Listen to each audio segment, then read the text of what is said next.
Hello, welcome to another week of our American National Government class. Today we're going to talk about the presidency, and then I'm going to post a quiz for you. It is going to be posted Tuesday morning at 9 a.m. and it will expire on Friday morning at 9 a.m. It's just going to be on the chapters on Congress and the presidency, just those two chapters. And you will be the same as our last quiz, just 10 questions, and you will have a limited amount of time, and let me know if you have any questions or problems with that. If you have not taken the exam yet, please email me as soon as possible. I believe everybody has taken it, but I think there were a couple folks that had reached out to me, and I just wanted to make sure that everybody was okay. All right, so today we're talking about the presidency, and what a time to be talking about the presidency. A lot going on with our presidency right now. I don't know how much you guys follow the news. Hopefully a decent amount right now, because it's really interesting time right now, just with all that's going on with our election. And right now, today is Monday. I don't know when you're watching this. The Supreme Court nomination proceedings in the Senate have begun. And so President Trump is bringing in his third Supreme Court Justice, Amy Coney Barrett. So he will have, if he is successful in getting Amy Barrett through, he will have filled 3 of the 9 Supreme Court seats. And so that's a really interesting time. Okay, so let's dig into our book a little bit, and hopefully I won't have too much commentary on this. I probably will, but hopefully you guys find it interesting. So the book starts out talking about when Trump won and how the Republican establishment in D.C. really didn't have a lot of faith in President Trump. That is definitely true. I was working in D.C. at that time for Republicans, and nobody really expected a Trump victory in D.C. He's a very different Republican, honestly, than a lot of what we had seen in D.C. before. It was very different when he came in as opposed to when George W. Bush was elected. He didn't have this strong mandate of voters and didn't have this strong support of a unified party. Honestly, the Republican Party kind of got split a little bit when he was elected, but he did come into a unified Congress. So he came in as a Republican president, and he had a Republican House of Representatives and a Republican Senate. Obama had the exact same thing. He had that for the beginning of his presidency as well. We talked about last class, a midterm loss a lot of times happens, and they lose some of their congressional support. And that's what happened with Obama, and that's what happened with President Trump as well. So he came in without this opposition party determined to thwart his agenda. Obama had the same thing, and then midterm loss happened. The Senate did not flip in Trump's case yet. It may happen this election. We're still watching it really closely. But the House of Representatives did. They went from having a Republican House of Representatives to now we have a Democrat-led House of Representatives. Nancy Pelosi is the Speaker of the House right now. She is a Democrat. So it became easy to get things done to a little more complicated. And so he does share with his Republican majority this eagerness to eliminate a lot of Obama's legacy. So when he came in, he wanted to dismantle the Dodd-Frank deal, repeal Obamacare, tax cuts, and he really wanted to fill the Supreme Court with a lot of his conservative nominees, which he has been very successful at. He used signing statements. He used the veto, executive actions. Obama took more executive action since the 2014. Took more than 60 executive actions since the 2010s. I cannot talk. Obama took more than 60 executive actions since the 2014 State of the Union address. So it's not uncommon to use that, and we'll talk a little bit more about what that means later. But there is this tension built between Congress and the president, and that was intentionally built by the founders. It's something to think about. Do you think, Betsy's not with me, she's across the room, hi, and she's very chatty. Is the president the most powerful person on the planet? Who do you think the most powerful person on the planet might be? It's an interesting thought, and it probably depends on where you live. One of my best friends is married to a German, and she lives in Berlin, and so she is an American, and she really identifies with America, but she's a German now, so she may have a different answer to that. And actually, I'm going to ask her and see what she says, who who Germans might think the most powerful person on the planet is.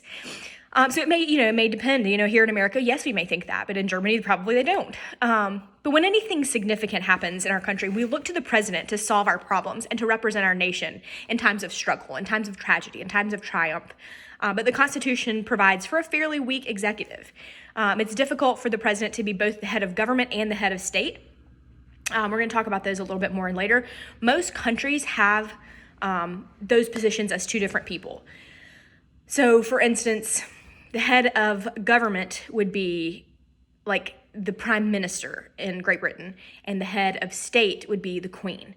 We'll kind of get into that. So most countries have those as two different positions. Here, the president is supposed to be both of those things. He needs to serve those two positions and also get along with the other branches of government, which makes his prestigious job a little difficult to do well. Do you think the president should represent the interests of everybody in this country, or just the people who voted for them? Or, should he represent all Americans or just his party? And it's a kind of a difficult question. You want to be able to get reelected, and so you really want to make your party happy.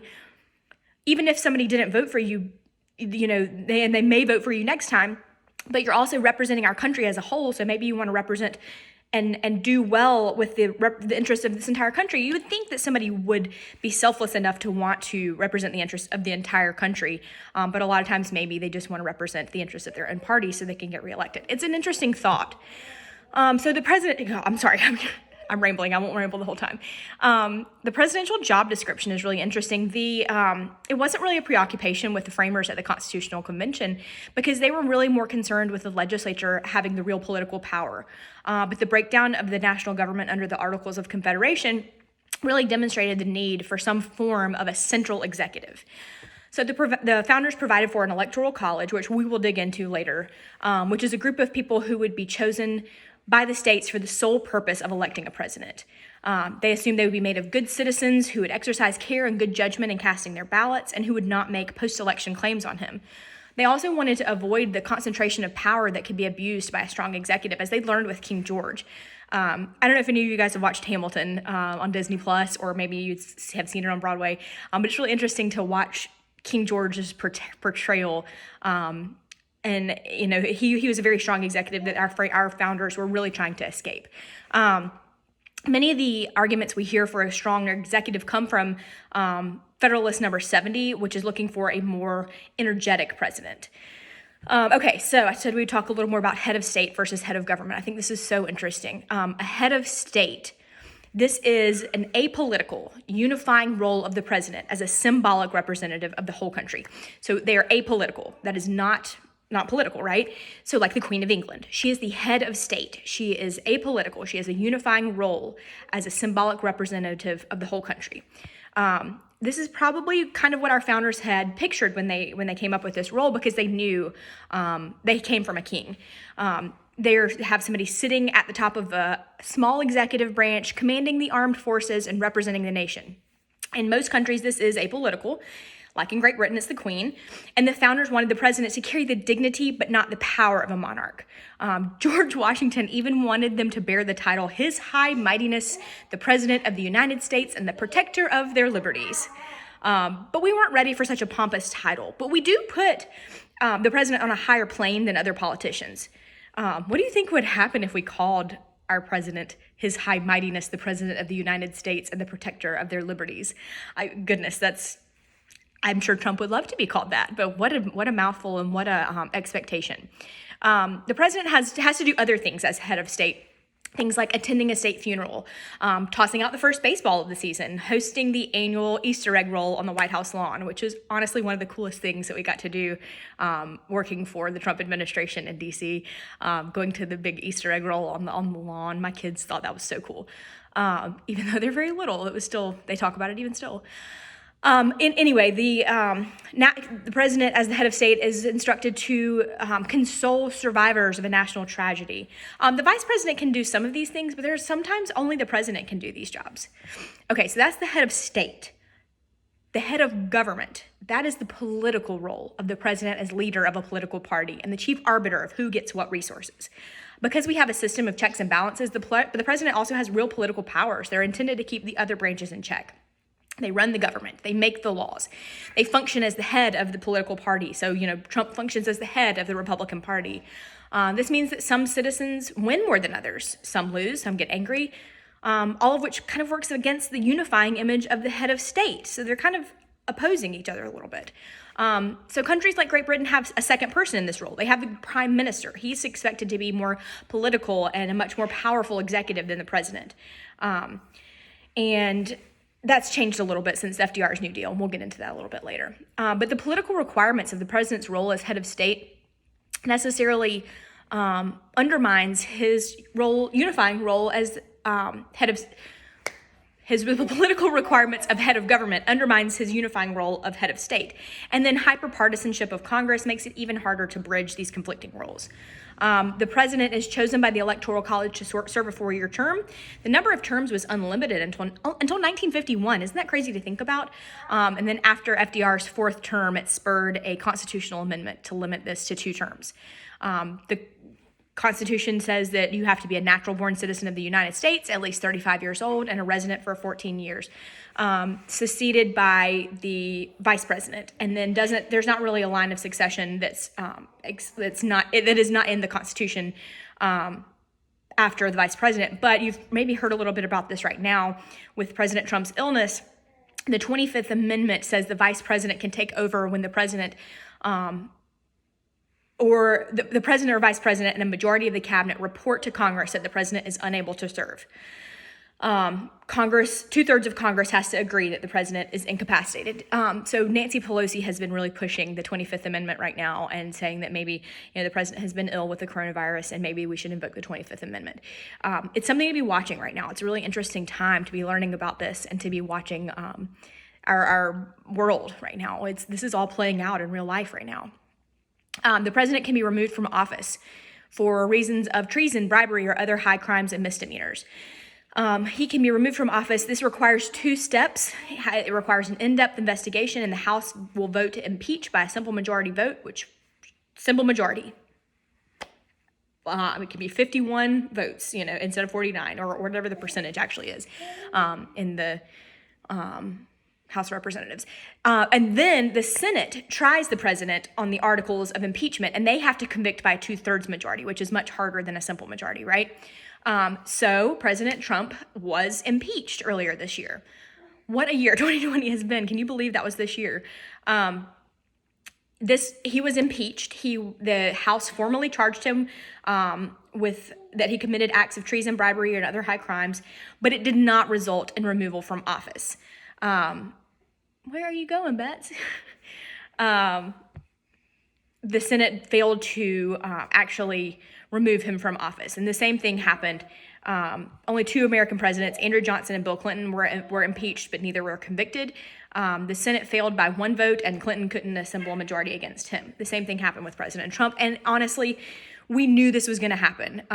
When you come in and you have a Republican president and a Democrat House of Representatives, they're gonna try to impeach the president, right?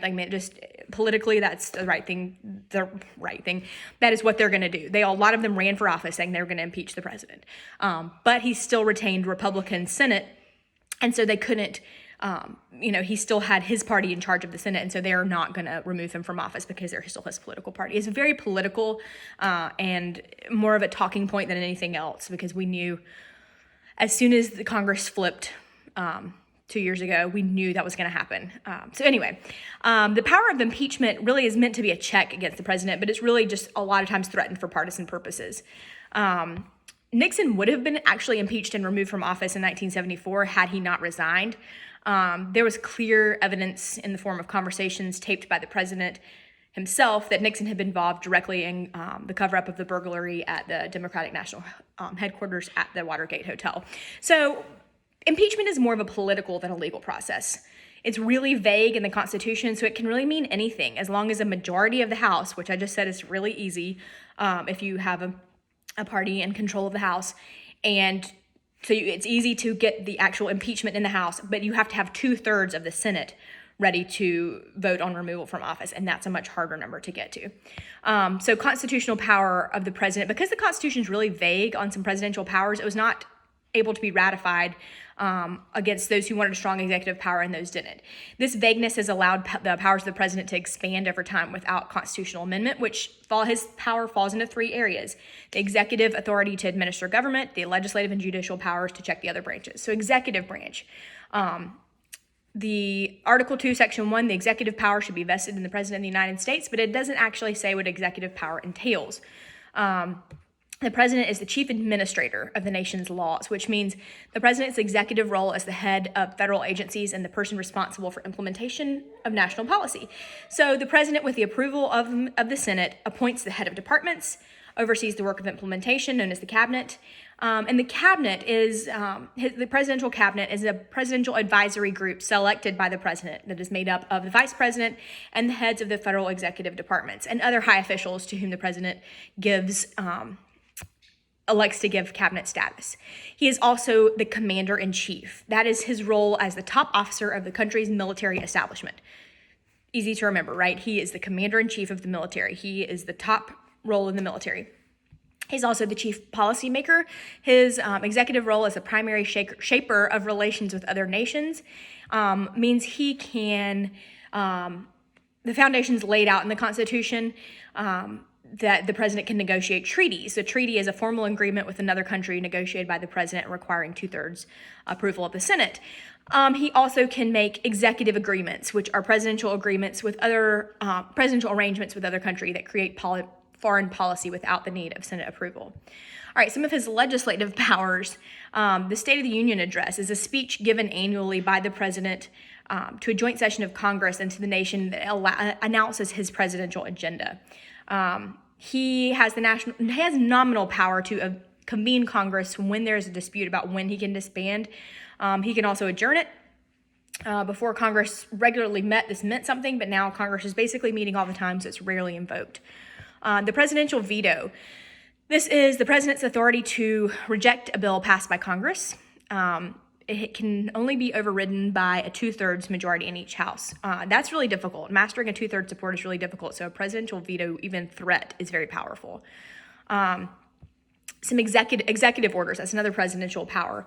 This is a clarification of congressional policy issued by the president and having the full force of law. And then signing statements. These are statements recorded along with signed legislation that clarifies the president's understanding of the constitutionality of a bill. He also has judicial powers. He can have tremendous long-term impact on the judiciary, but their short-term powers of the judiciary are a little more meager. He gets this continuing impact from nominating judges to the federal courts, the Supreme Court, and the political philosophies of individual judges influence significantly how they interpret the laws, right? So if you nominate a more conservative judge, like he's going to probably vote along the lines with a more conservative president. Especially in Supreme Court, they're the final arbiters of constitutional meaning. And so since judges serve for life, presidential appointments really have a long-lasting effect. Actually, but Eisenhower said he appointed Chief Justice Earl Warren and Justice William Brennan, and they both turned out to be way more liberal than he had anticipated. So when he was asked if he had any regrets as president, he said yes, 2, and they're sitting on the Supreme Court. Wow. So the Senate has to confirm these appointments. Hi, Beth. Which is what's happening right now with the Supreme Court nomination of Amy Coney Barrett. They are usually approved with occasional exceptions. They're likely going to approve the nomination of Amy Barrett. It's going to be done very quickly right now, though, so buckle up. It's going to be exciting. The Senate filibuster threat can cause a nomination to be held up, but parties try to play the game, and they try to prevent undesired ideological shifts in the federal court. The Solicitor General, this is the Justice Department officer who argues the government's case before the Supreme Court. That is the way that the president can kind of have his say in his cases that are involving the federal government in the Supreme Court. So that's one of his powers. Another judicial power granted to the president is the pardoning power, which is his authority to release or excuse a person from legal penalties of a crime. This comes from the traditional power of the king as the court of last resort and is a check on the courts. Sometimes pardons are motivated more by personal considerations than by factual considerations. And so instead of as a check on the power of the courts. And so sometimes they're seen as like an abuse of the public trust. And so pardoning power is a difficult one to think about. So the evolution of the American presidency, the traditional presidency was outlined in the Constitution. It's not the presidency we have today. We have the kind of the pre-1930s presidency and then after. The traditional presidency was the founder's version of a limited executive power. You had this it survived for about 100 years, had some exceptions that echoed Hamilton's call for a stronger executive, more energetic president. George Washington expanded the role of the president's foreign policy powers. Jefferson entered into the Louisiana Purchase. Andrew Jackson developed the role of a president as a political leader, and Lincoln called up state militias to enlarge the army and use tax power to pay for it. The president also has inherent powers, which are political powers that are implied but not stated explicitly in the Constitution. They had the duty to take care that laws be faithfully executed. These are not powers that are listed in the Constitution, but just implied, mostly by the Supreme Court. So the modern presidency, this is 1930s and beyond. This is a trend toward a higher degree of executive power. Still a work in progress. The simple rural nature of life in the United States changed rapidly in the 150 years after its founding. The country started growing westward, more industrialized, and then FDR's New Deal meant the size of government really exploded, and popular powers about government changed radically. The use of a strong presidential power became an expectation of a modern presidency. So in the Great Depression, nothing really prepared America for the calamity of the Great Depression. The economy went into a tailspin, unemployment soared. Herbert Hoover, who was the president at that point, said the government only had limited powers and responsibilities to deal with what he believed was a private economic crisis. There was no widespread presumption, as there is now, that the government is responsible for the state of the economy or for alleviating the economic suffering of its citizens. Excuse me. FDR's 4 terms initiated an entirely new level of government activism. So he came in after Hoover and said the government, for the first time, is now assuming responsibility for the economic well-being of its citizens on a substantial scale.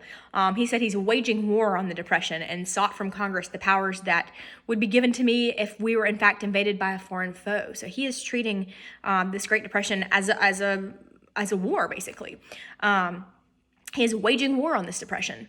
He put into place programs that greatly increased the size of the federal establishment and its budget, and the number of civilians working for the federal government increased by 50% in his first 2 terms. How do you think presidential behavior would change now if we once again allowed presidents to serve more than 2 terms? Do you think they'd be able to accomplish more? Do you think that our country, they would kind of grow complacent? What do you think would happen? The legacy of the New Deal is now that now Americans really look to the president and their government to regulate the economy, to solve your social problems, to provide political inspiration. No president had such a profound impact on how Americans live their lives today as FDR did. FDR's New Deal was followed by Truman's Fair Deal, JFK's New Frontier, LBJ's Great Society. All of these did less than promise, but reinforced Americans' beliefs that government and the presidency should make ambitious promises. The imperial presidency. Sorry, there's a fly in here. The philosophy behind the imperial presidency was summed up by Nixon. Betsy, you okay, baby? Yeah. Summed up by Nixon in his years after resignation as basically, when the president does it, this means it's not illegal. Basically, I can do what I want. So there's a battle over the executive authority. Congress, the media, and the courts are checking the president in ways they hadn't done in the past. The media is now subjecting the presidency to closer scrutiny and they've become more aggressive in their White House coverage. George W. Bush and Dick Cheney were determined to restore the luster of power to the office following kind of a post-Watergate weakening of the office. A lot of George W. Bush's early executive orders were designed to bolster presidential powers. Excuse me. He used signing statements to reflect a strong commitment to the theory of a unitary executive. And then 9/11 happened, and that provided Bush and Cheney with a strong and persuasive rationale for their desire to create a more muscular presidency. Obviously, the presidency had really high approval ratings after 9/11, so Congress didn't really take him on. But after his reelection in 2004 and his waning approval, he was seen as vulnerable and able to be criticized a little more. The Obama presidency, Obama struggled with bulking up the executive kind of in the same degree as George W. Bush did, but he was on the record as supporting traditional checks and balances. He really wanted to get his agenda accomplished, but turned to the executive order to get it done. Some presidential politics. So the Constitution has not really been altered to give the president more power, resulting in an expectation gap that makes his job inherently challenging. There's this expectation gap, which is the gap of popular expectations about what a modern president can and should do, and the constitutional powers to actually get things done. He's had to seek power beyond what's explicitly granted in the Constitution and even beyond what they can claim as part of their inherent powers. So he has this power to persuade, which is his ability to convince Congress and other political actors and the public to cooperate with the administration's agenda. He can what's called going public. Going public is his strategy of appealing to the public on an issue, expecting that public pressure will be brought to bear on other political actors. And then you think about the media and the ratings game. Only a popular president can really use the strategy of going public effectively. So popularity ratings have become crucial to how successful a president can be. Since the 1930s, Gallup has been asking people if they approve of the presidency. The number varies from president to president, but also widely within a single term. Ratings are a political barometer, basically. The higher they are, the more effective the president is with other political and economic actors. The lower they are, the harder it is for the president to go along to get along with people. There's three factors that really can affect the presidential popularity: the cycle effect, the economy, and unifying or divisive current events. So the cycle effect is the predictable rise and fall of a president's popularity at different stages in office. Most enter the office with a really high rating. It starts to decline as they move through 4 years. Early on, this is called the honeymoon period. And ratings usually rise going into re-election, but seldom reaches the popularity they had the first time they were elected. The honeymoon period, this is the time following an election when the presidential popularity is really high and congressional relations are likely to be productive. You good, baby? Newsworthy events can also influence a presidential approval. They're judged by their response to events. For example, the BP Gulf oil spill in 2010. Looked to Obama and his ratings took a hit as the oil continued to spill. 9/11 helped George W. Bush push through and it kind of unified our country. So it can really, that can make a big difference also. So sharing powers. So President and Congress really define the nation's problems and possible solutions in different ways. They have different constituencies to please. The president has more people and needs to take a wider view. Congress has a narrow constituency and can represent political interests. They don't always line up to wanting the same things. Legislative liaison, you okay, baby?